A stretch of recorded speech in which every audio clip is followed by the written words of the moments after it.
외교관적인 CX 매니저의 성향과 회고 마스터의 중재자의 성향이 잘 맞을 거라고 생각을 하고, 회고를 진행하면서 타팀 어떤 관점으로 일을 하고 있는지 더욱 깊게 이해를 할 수 있다는 점이 CX 매니저 분들이 회고 마스터를 해주셨으면 좋겠다라고 생각하게 된 이유거든요. 용님 최근에 채널톡에 강연 갔다 오셨잖아요. 어떠셨어요? 네. 스몰 브랜드의 마케팅 세미나라는 세미나를 진행을 했었는데요. 300분 가까운 분들이 유튜브에서 계속 봐주시고 정말 뜻깊은 자리였어요. 채색 크스크스를 알고 계신 분들의 비율이 조금 높아지는 것 같아가지고 너무 감사하면서도 쑥스러운 자리였습니다. 네, 채널톡 네. 사무실 가셔서 네. 촬영을 하신 건가요? 네, 맞아요. 채널톡 사무실 방문했는데 고객 경험 설계가 잘 돼 있더라고요. 네. 어떤가요? 입구에 키오스크가 있어가지고 담당자분을 저희가 선택을 하고 담당자분이 나오시면은 같이 셀카를 찍어가지고 채널톡 그 메신저에다가 배포를 자동으로 하는 기능이 있더라고요. 되게 재밌었고, 이것도 선물로 네. 받았어요. 그래서 방문객분들은 모두 받는다고 하더라고요. 그래서 소연님 것도 챙겨가지고, 사실 촬영을 같은 내용으로 두 번째 진행을 하고 있는 게 지난번에 네. 저희가 너무 피곤한 상태에서 FGI 컨설팅 하고 직후에 촬영을 해가지고 다시 보니까 정말 말도 안 되게 촬영을 했더라고요. 이걸 입고 촬영을 하겠다고 채널톡 담당자분들한테 말씀을 드렸는데 오늘 3월 21일이거든요. 그래서 저희가 편집해서 올리면 너무 더워 보이겠다 싶어가지고 오늘은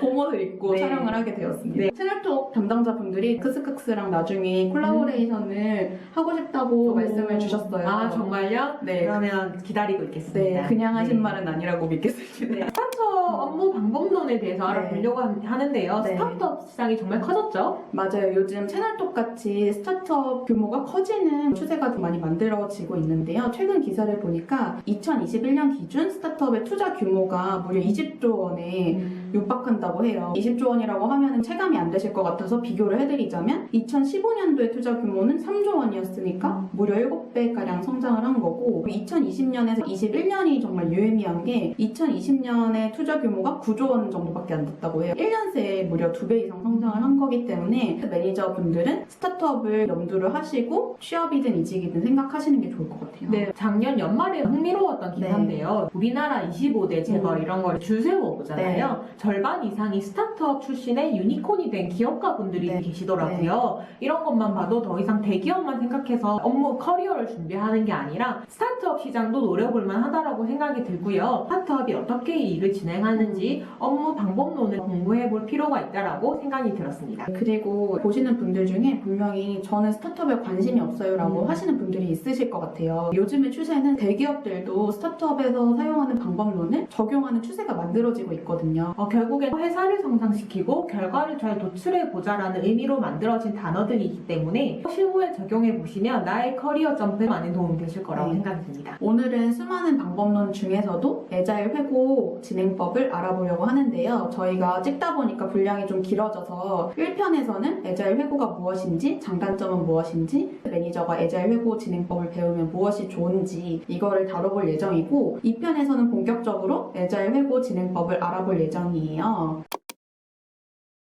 그럼 먼저 저희가 애자일 회고가 무엇인지부터 알아보려고 하는데요. 연말이나 연초에 브런치 글이나 유튜브를 통해서 개인 회고 많이 봤던 것 같아요. 이런 거랑 비슷한 거라고 생각을 하면 될까요? 네, 맞아요. 회고의 사전적 의미를 살펴보면은 뒤를 돌아보다라는 의미이거든요. 그 포커스 미디어 코리아의 CPO이신 페이스북 포스팅을 살펴보면은 영어로 회고가 레트로스펙티브라고 하는데, 린 스타트업에서의 회고란 만들고 측정하고 학습하고 피드백하는 루프를 반복하는 과정에서 스타트업의 빠른 성장의 토대를 만들어주는 회의 문화라고 소개를 하셨거든요. 다시 말해서 애자일 회고라는 거는 프로젝트를 객관적인 시각으로 돌아보고 추후에 더욱 발전된 방향성과 구체적인 액션 플랜을 도출하는 민주적이고도 객관적인 방식의 회의 문화라고 이해를 주시면 될 것 같아요. 그래서 애자일 회고 같은 경우에는 템포가 빠른 스프린트에서도 많이 적용해서 사용을 하고 있지만, 호흡이 긴 프로젝트에서는 분기별로 사용을 할 때도 있잖아요. 네.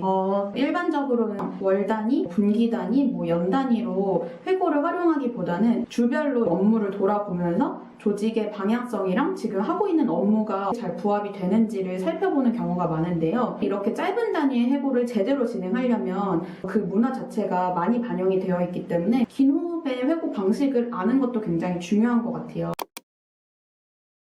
CX 매니저가 애자일 회고 진행자의 역량을 가지면 좋은지 몇 가지 이유를 정리를 해봤어요. 맞아요. 회고 진행법을 누구나 알면 좋다고 생각하지만 CX 매니저는 특히나 알면 좋다고 생각을 하거든요. CX팀의 그 본질 자체가 다양한 팀의 입장을 객관적으로 이해하고 번역하는 그런 외교관의 역할을 할 때가 많아요. 예를 들어서 고객 여정 맵을 설계한다고 해도 마케팅팀, 기획팀, 경영진들의 생각을 도출해가지고 최종 합의를 이끌어내는 역할을 CX팀에서 할 때가 굉장히 많거든요. 외교관적인 CX 매니저의 성향과 회고 마스터의 중재자의 성향이 잘 맞을 거라고 생각을 하고 회고를 진행하면서 타팀 어떤 관점으로 일을 하고 있는지 더욱 깊게 이해를 할 수 있다는 점이 CX 매니저분들이 회고 마스터를 해주셨으면 좋겠다라고 생각하게 된 이유거든요. 같은 이슈라고 해도 개발자 누구님은 이거를 이 관점에서 보시고 마케팅팀 누구님은 이 관점에서 보신다. 같은 이슈라고 해도 이걸 누구는 고충으로 보고 누구는 와우 포인트로 본다. 이런 거를 계속 학습할 수 있게 되는 계기가 되는 것 같아요. 그리고 결국에는 과거에 일어났던 VOC를 제대로 소화해서 미래의 전략에 도움되는 인사이트를 도출하고 사내에 전달하는 역할이라고 생각을 하는데요.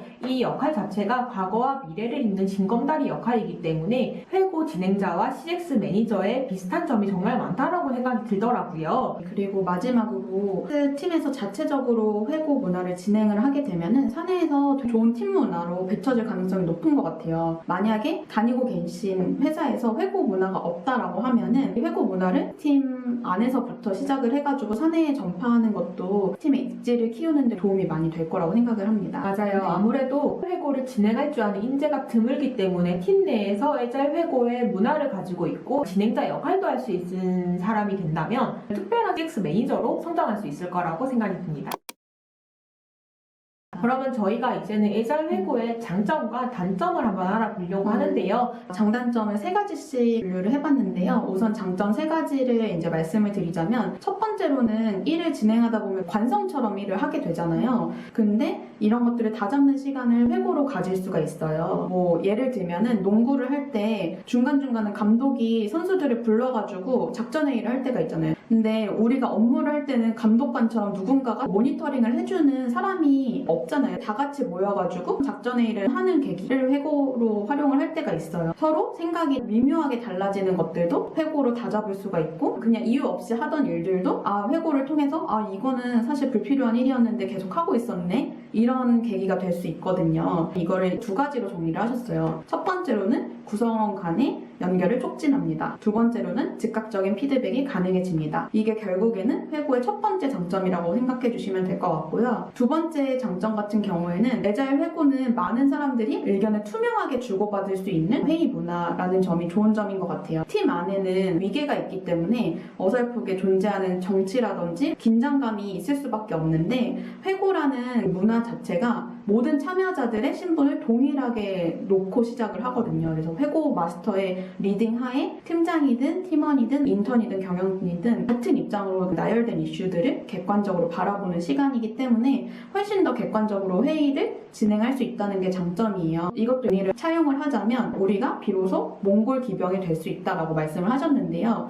몽골 기병 같은 경우에는 달리는 말 위에서 활을 쏴도 백발백중이잖아요. 시력이 좋아가지고 달리는 말 위에서도 어디에 사물이 있는지 볼 수 있다는 의미인데요.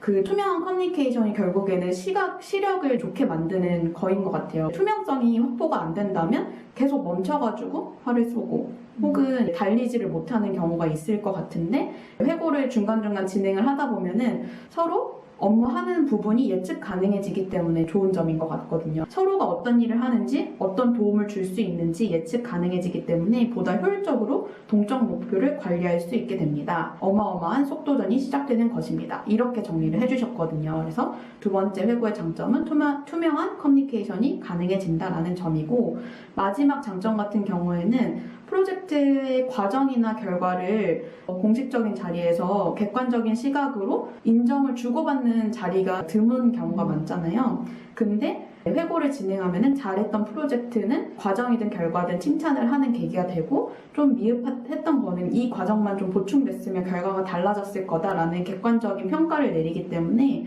결국에는 우리가 동료로서 어떤 도움을 주고받았는지를 서로 객관적으로 보게 되고 그 과정이 목표 성취에 어떤 영향을 끼치는지도 돌아보게 되기 때문에 최고의 사회적 인정의 자리로의 역할을 하게 되는 것 같아요. 장점을 간단하게 정리를 하자면 첫 번째, 중간 모니터링의 계기로서 방향을 다잡는 시간이 될 수 있다. 투명한 커뮤니케이션으로 어떤 도움을 줄 수 있는지 예측 가능한 시간도 될 수 있을 것 같아요. 마지막으로는 서로가 어떤 도움을 줬는지에 대해서 보여지기 때문에 동기부여도 받을 수 있고 결국엔 선순환 고리가 될 수 있는 시간인 것 같습니다.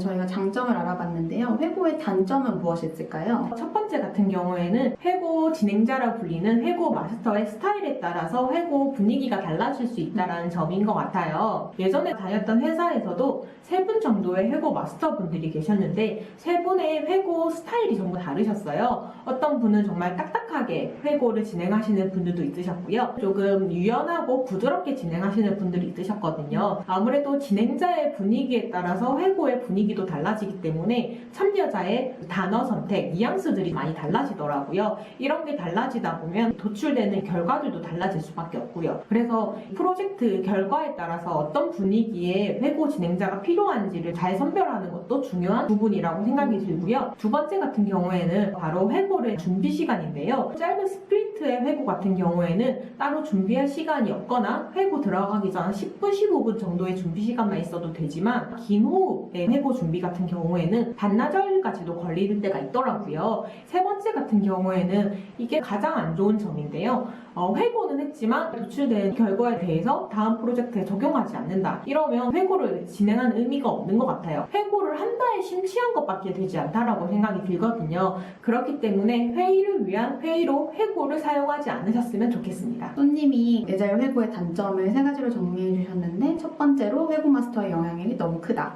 두 번째로는 준비 시간이 오래 걸리는 편이다. 세 번째로는 적용을 하지 않는다면 무의미한 시간이다 라고 정리가 될 것 같아요. 저희가 회고에 대해서 정의랑 장단점 그리고 CX 매니저가 회고를 배우면 좋은 점을 말씀드렸는데요. 이제 방법론이 좀 궁금해지실까요? 이 편에서는 애자일 회고를 어떻게 진행해야 되는지 진행 방법에 대해서 정말 자세하게 알아보려고 해요. 그 전에 우리는 먼저 애자일 회고를 진행해보고 싶다, 어떤 건지 알아보고 싶다 하시는 분들은 용님께서 브런치에 애자일 회고 방법론에 대해서 자세하게 적어주신 글이 있어요. 그 링크를 참고해 주셔도 좋고요. 아니면 책을 참고해 주셔도 좋을 것 같습니다. 네, 그러면 2편에서 뵙겠습니다.